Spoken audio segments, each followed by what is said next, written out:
ছাদ বাগান তো অনেকেরই থাকে, তাই বলে সেই ছাদ বাগানে মিয়াজাকি আম। জাপানে এই লালচে বেগুনি রঙের আমের দাম লাখ টাকা ছাড়ায়।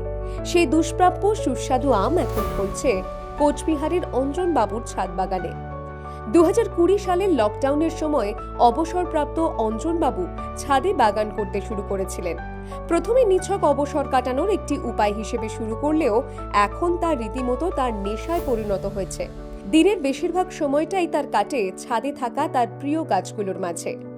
ছাদে উঠলে এখন শুধুই সবুজ আর সবুজ। ডালিম, কামরাঙা, পেয়ারা, পাতিলেবু, গন্ধরাজ লেবু, আঙুর, ঢেঁড়স, শাকসবজি কি নেই সেখানে। আর অবশ্যই আছে নানা জাতের আমের অন্তত 5টি গাছ, যার মধ্যে অন্যতম আকর্ষণ মিয়াজাকি। অনলাইনে অর্ডার করে আনা গাছটিতে এখন তার যত্ন আর ধৈর্যের ফসল ফলছে। ছাদ বাগানে আঙুরের থোকাও তার যত্নকেই মনে করাচ্ছে। এতদিন যত্নে লালন করেছেন নানা গাছ, এবার ফল ফলতেই স্বজন পড়শি সবাইকে দিয়ে খাওয়ার ভাবনা মাথায় আসছে।